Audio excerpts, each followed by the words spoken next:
Michigan. Be home on Saturday, homecoming game against Akron. With that, coach is available for questions. Are you ready? Do you like the way your team kind of came out and bounced back coming off of obviously lost to Army? So coming out on the road, MAC game, second MAC game of the season, you're proud of the effort that you guys put forward to get back on track? Yeah, very pleased with the effort and the attitude that we approached the whole week with. Really, it was something that we wanted to challenge them early in the week about.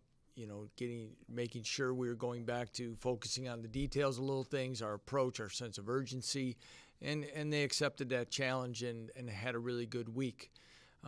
You look at the first series of the game, we create a turnover, it's negated by a penalty, they go down and get points. That's one of those, how are we going to react to that then? And for us to kind of answer with a touchdown really showed poise and maturity of our football team. And again, to go there, it's a difficult place to play, and never winning there before as a program, and to see them accomplish all those things was a very good day. Lance, your team is on the verge of bowl eligibility. For the second year in a row, it's earning a 6-win. What kind of realm is that for this program to do it this early in the season?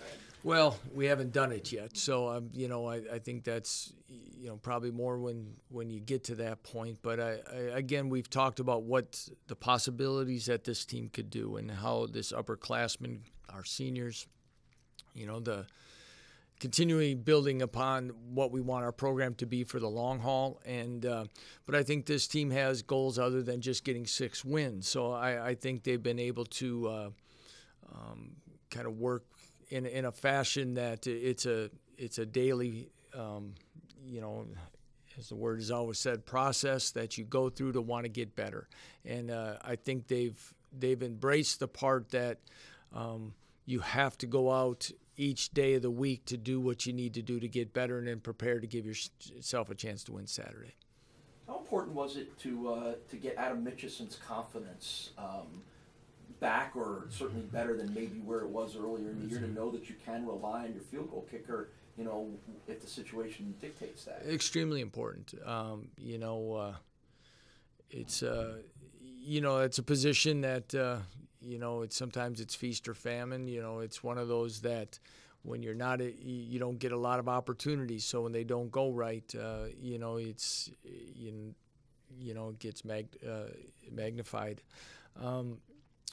Adam, it's been an up and down. It's been a bumpy road at his career, but he's always been able to kind of work through some of these things. And we created some competition for him in practice. We modified a couple things, not a lot, but Alex Minolti, our freshman kicker, was given opportunities as well. Again, just like anyone else, is that you're going to create competition within the program.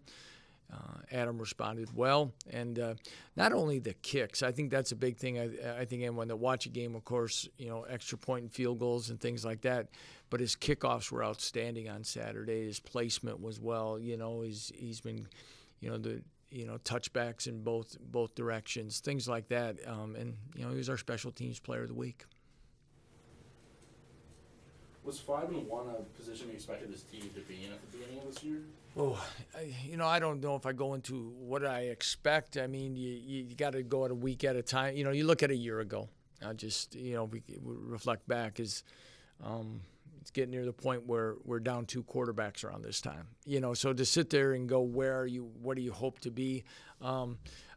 Looking at our schedule, I like the way, and I go back to the day I spoke with Danny White about this job, and he talked to me about scheduling philosophy.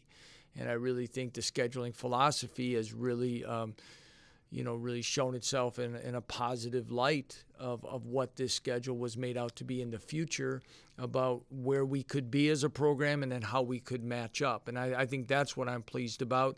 I think I might have said it last week. If I didn't hear, I know I said it somewhere else, is that if someone said if you're 4-1 at the end of September and the one loss is in a conference game, would you take it? And I think you have to. So if you go one more week and you're 5-1 and you're 2-0 in conference, are you pleased? Very pleased.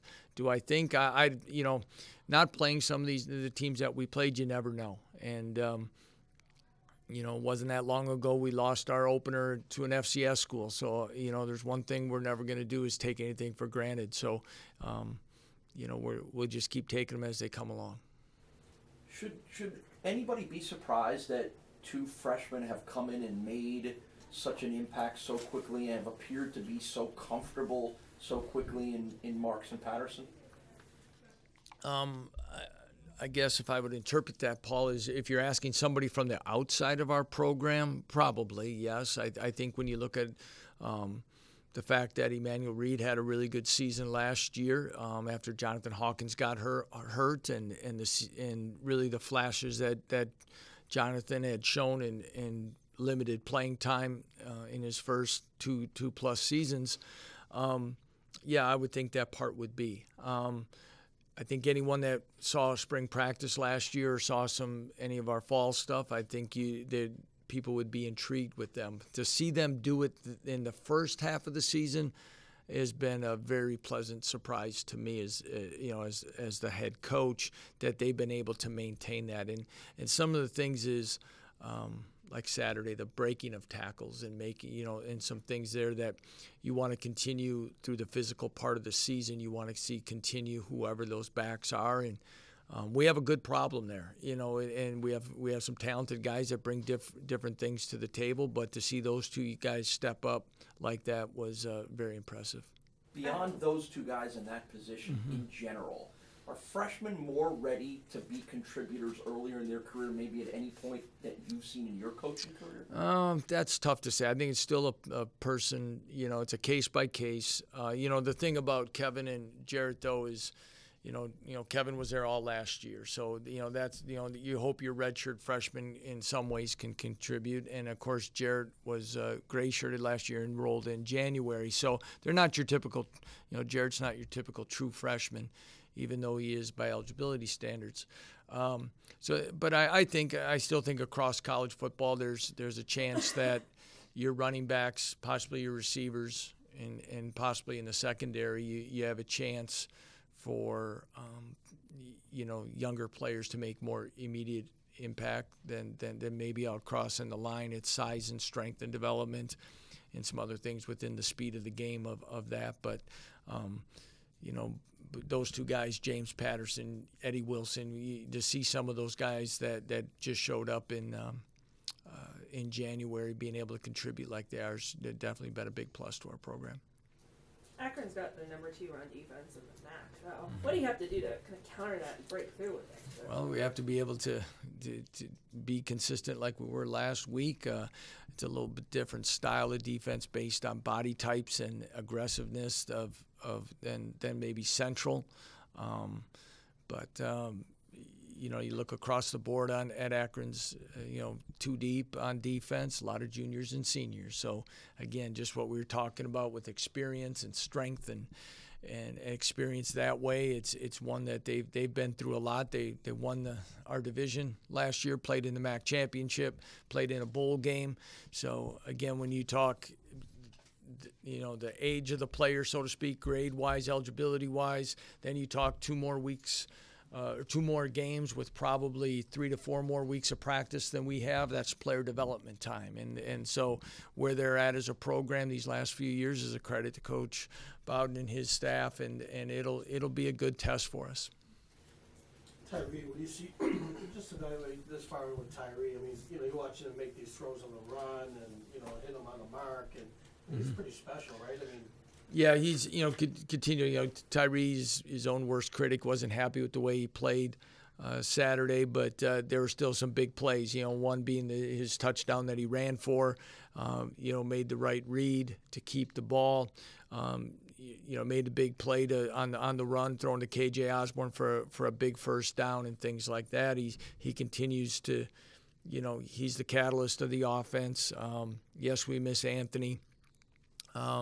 But he's been able to kind of carry some things on his own there, and then of course the running game really helped pick us up. He's getting looked at by NFL teams, and you know, all kind of talk is out there. How does that affect him at all? If it does, it doesn't. I think he's handling things real well. It's probably the head coach that struggles more than that since he's a junior. But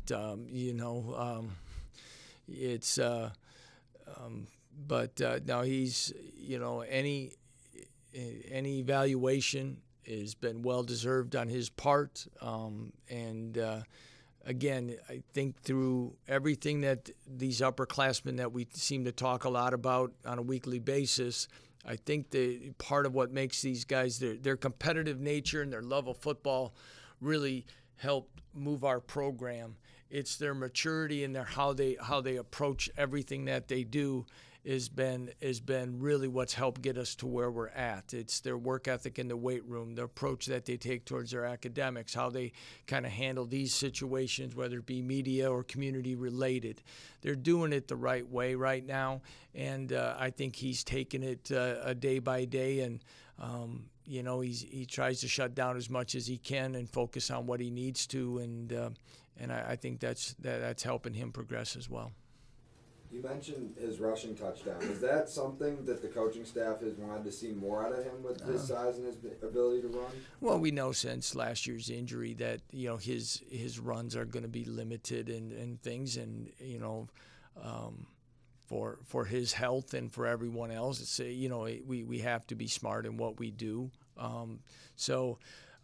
If it's there, he'll take it. If he needs to get down, he should get down. But he's not the same runner he was before, and we're not going to ask him to do that.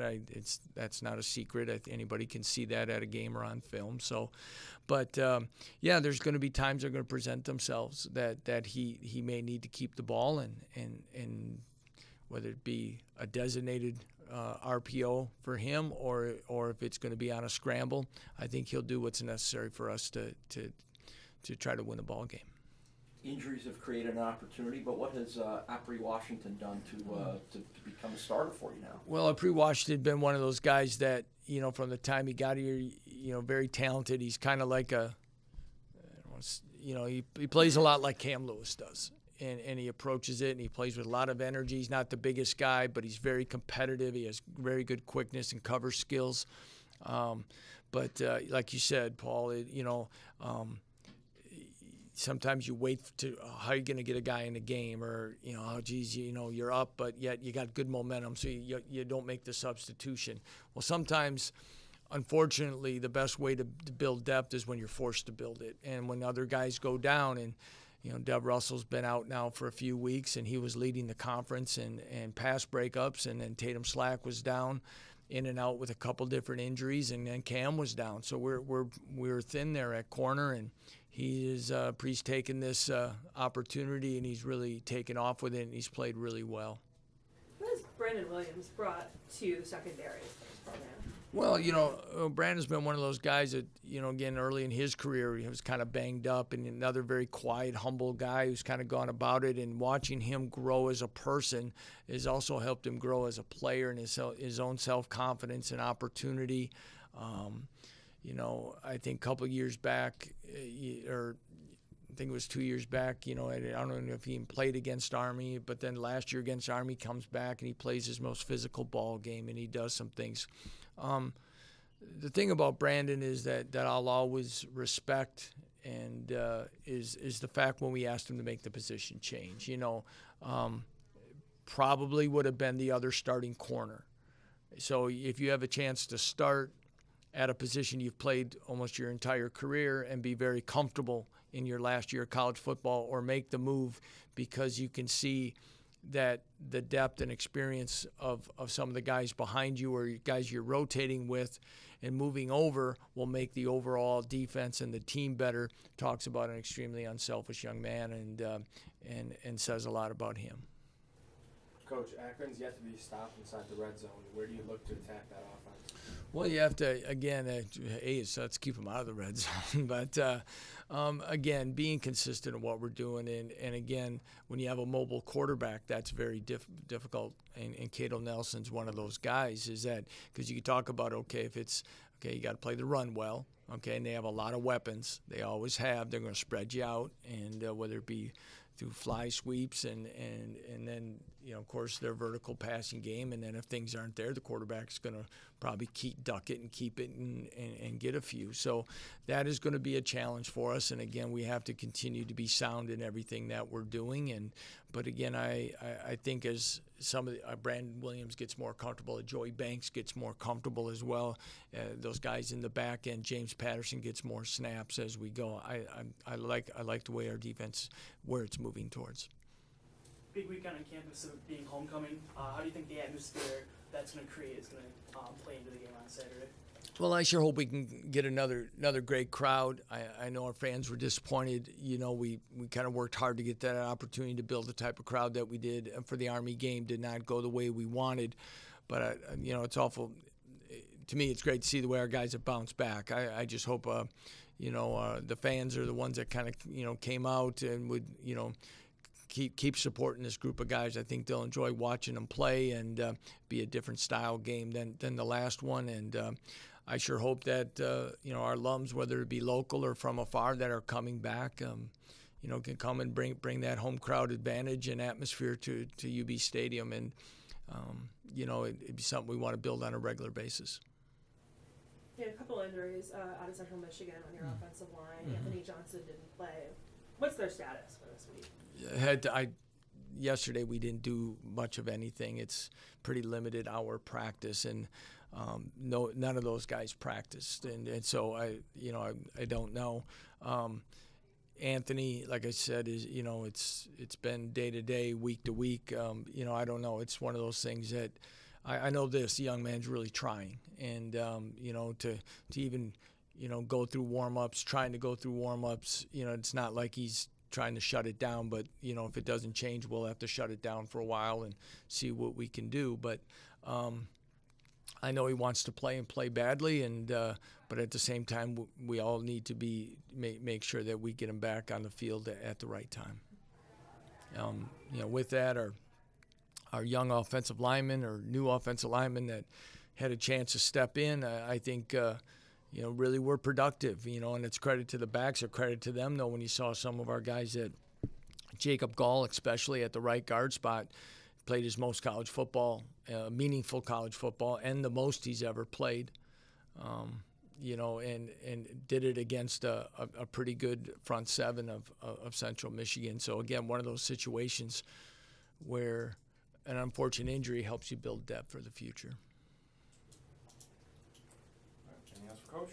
One more. Yeah, go ahead. So you guys have done a great job getting out ahead early. You guys have scored 68-13 in the first quarter. What do you attribute that to on the offensive side? I think our experience, you know, I'd say our experience of our, you know, the guys on the field, but I also, you know, want to make sure I give, you know, great credit to our offensive coaching staff. I think that goes into weekly preparation of what they see and that, and then I go back to things I maybe said a year ago as well, is that, you know, after the 16 season, we took, I guess, a more aggressive approach, that we had to be more aggressive early in the game and do those things, and we want to continue to be more attacking in those first series of the ball game. And I think whether or not that doesn't mean it's going to be a lot of downfield throws or anything out of the ordinary, but I think just that mindset has been instilled within the offense, and they feel confident about it.